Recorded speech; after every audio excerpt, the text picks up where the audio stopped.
So clients reach out to us at two different stages. One is when you're scoping the property out, where you already know that you're about to purchase the property, but you're starting to put together all the different pieces to understand at that point how should they be structuring it to actually take advantage of green financing. And then the second part is when you've already figured out everything, you have a team in place, you have a project improvement plan and everything else lined up. Welcome to the How to Scale Commercial Real Estate Show. Whether you are an active or passive investor, we'll teach you how to scale your real estate investing business into something big. Hetal is the founder of EnerYields.com. She's a building energy scientist. She has her Ph.D. in Building Performance and Diagnostics from Carnegie Mellon University. Hetal, welcome to the show. Hey, thanks for having me over. Absolutely. The pleasure is mine. There are three questions I ask every guest who comes on the show. In 90 seconds or less, can you tell me, where did you start? Where are you now? And how did you get there? So we're a young company. We started off in 2020. This year was big for us. We caught our first couple of paying customers to kind of get the ball rolling. And EnerYields started off from my PhD research. I am a building energy scientist, like you mentioned. I have my PhD in Building Performance and Diagnostics, and my research was focused on identifying why commercial building owners don't prefer going green. So what are the policy hurdles? What are the economic hurdles? And EnerYields was the framework for EnerYields was one of the solutions that was proposed and very well received as a part of my research. So that is how it all started. So a researcher, you said you were answering the question, why are commercial building owners not doing or using green initiatives? Why are they not building green buildings? Is there one or two things that were like the standout conclusions from that research? Yeah, absolutely. So what is not very commonly known is there are billions of dollars that is freely available in the form of green incentives and financing.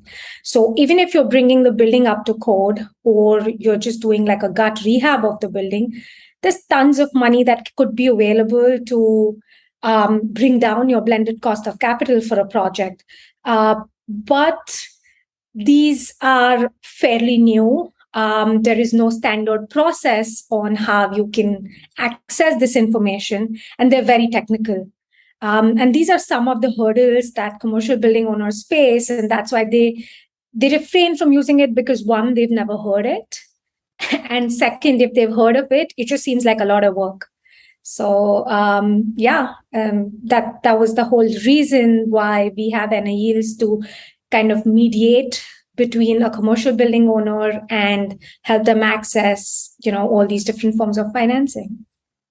It's one thing to say, look, we can implement these projects, we can implement these green initiatives, and you can do this. But I guess the questions I would have are, at what cost and at what return? Who cares if all this money is available, if it slows down the project by 9 months, if it does all these things that negatively impact the project? Were any of those factors kind of built into the research where you said, oh, there's actually some other economic incentives or maybe non-economic incentives that are being tied into their decision-making process? Yeah, absolutely. So let me walk you through one of the projects one of our early projects that we worked on. It's a hotel that was based out of South Carolina. The project was a revamp. They were just upgrading to another franchisee. The overall cost of the project was close to $11 million from the existing scope of work, right? Like not doing anything that is specifically green or out of the ordinary, just by upgrading the HVAC system in the building or by just fixing new windows. We were able to identify at least $2 million worth of work, which qualified as energy efficient. And this money was available to them at 2% or less. So it, compared to the existing cap stack, when I added in the green financing bit into it, I was able to bring down the blended cost of capital for the project from 10.5 to 5.6%, which is a significant jump. So if you're talking returns wise, it is much higher, and it actually came at no added cost to the developer, or it did not add any significant time to how long it took to carry out the project.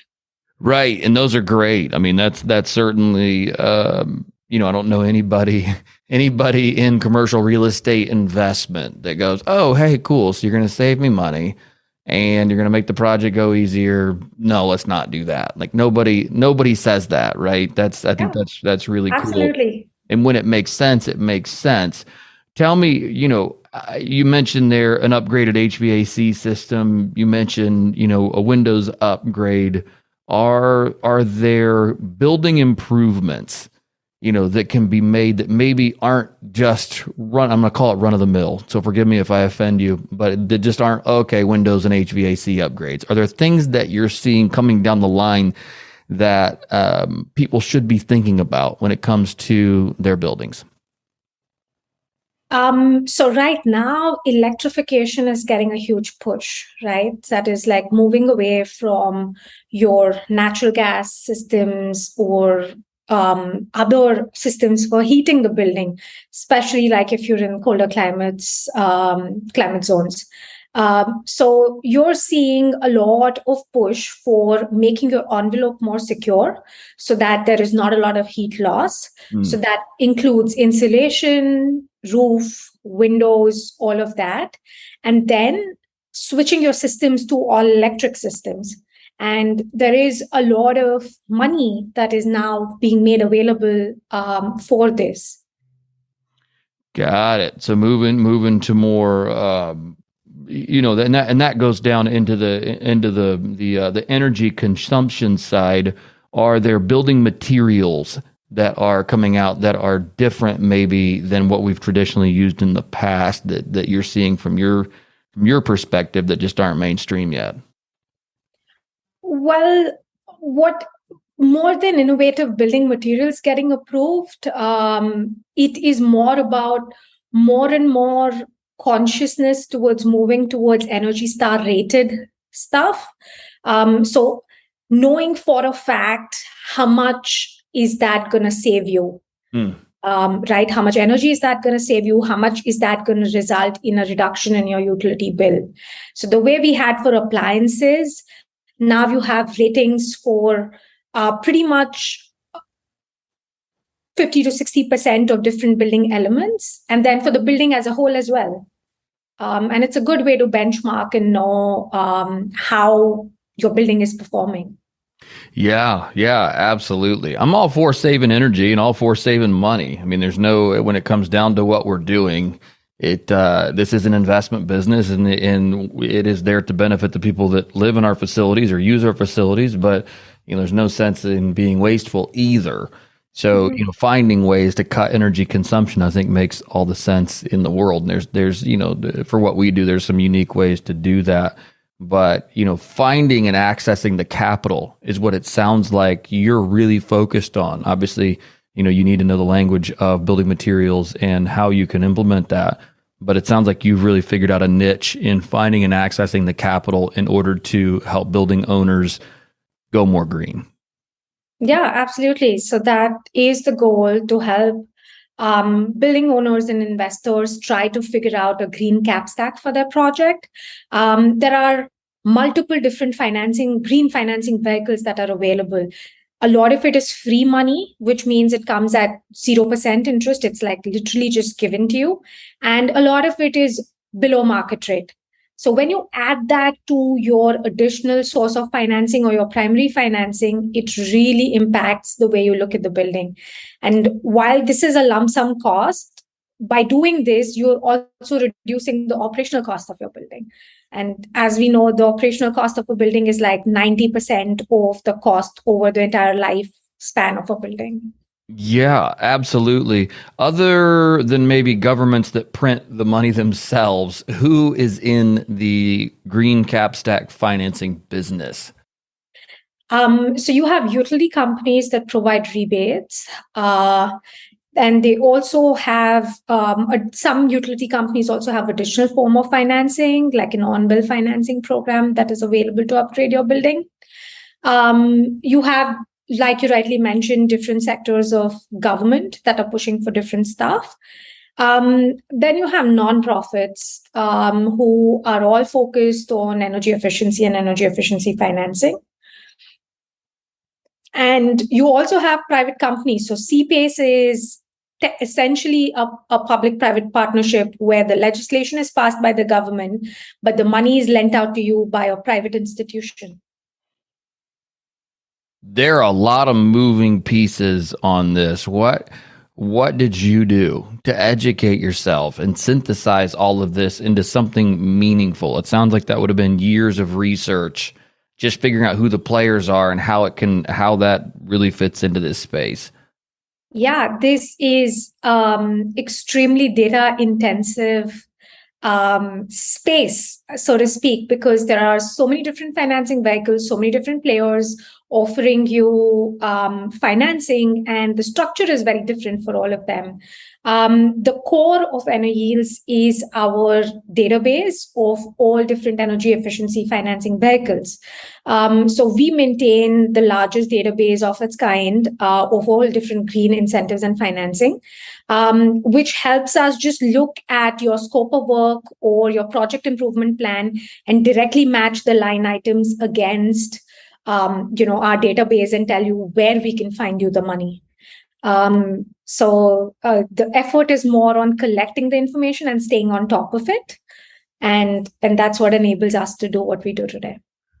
Who is a key question. Who is somebody that you would say is an ideal candidate for your company and or just looking at the green initiative as a whole in their buildings? Is there a certain, I'm going to use the word avatar, but is there a certain person or a certain building type or a certain age or a certain location that you're like, hey, this is the sweet spot?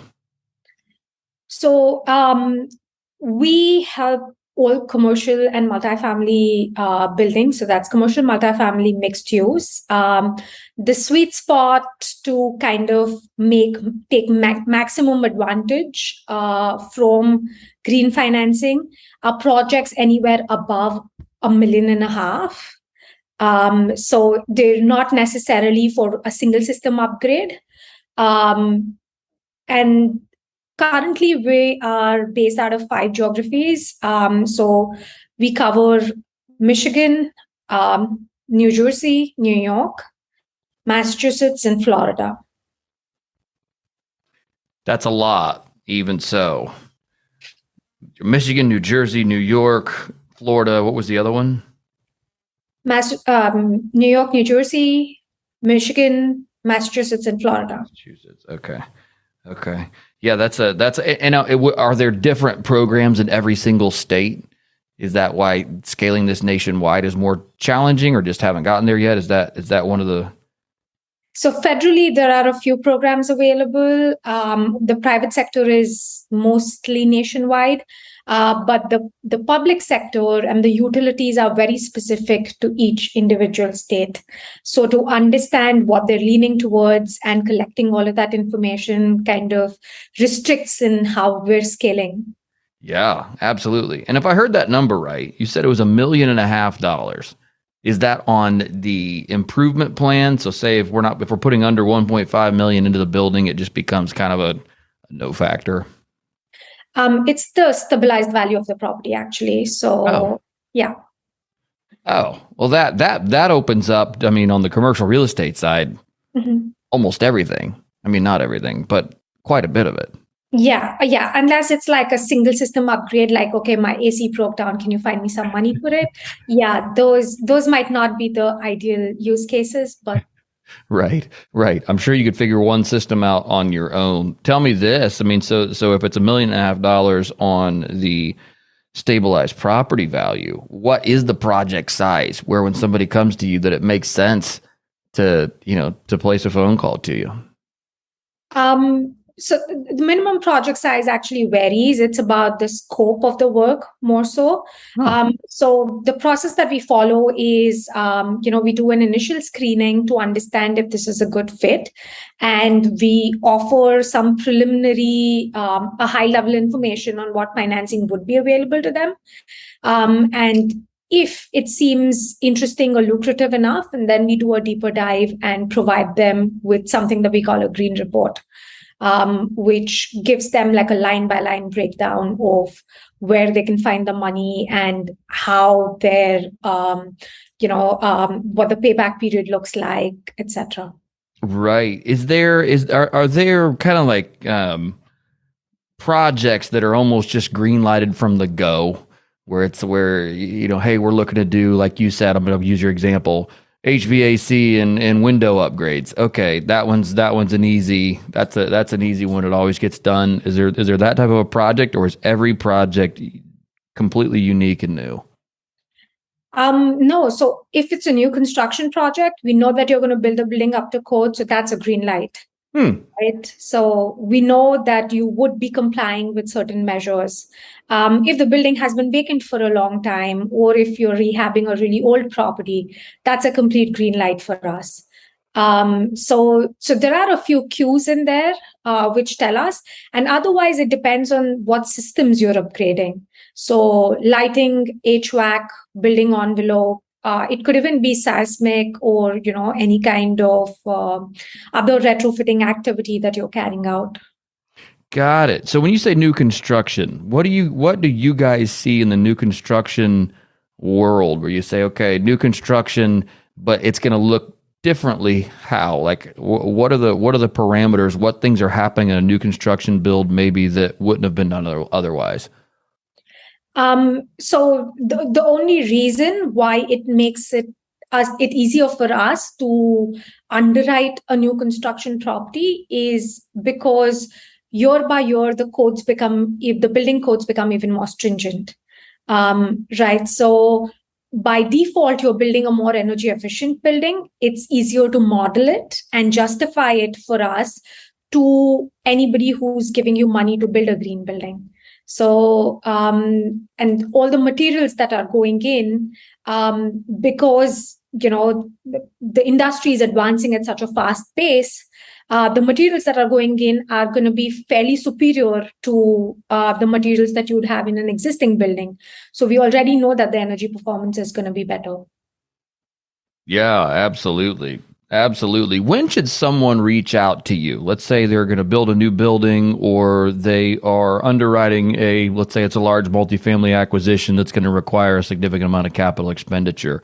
Where in the process do they reach out to you?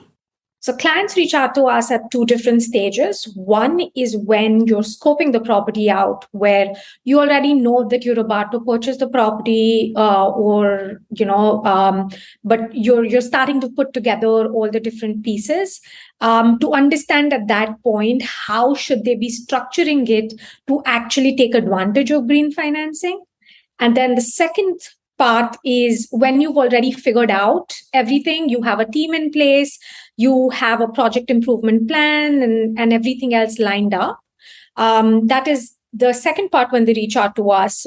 And what we essentially help them with is tell them how to structure a green cap stack for a project like this and help them get all of that financing and before they break ground.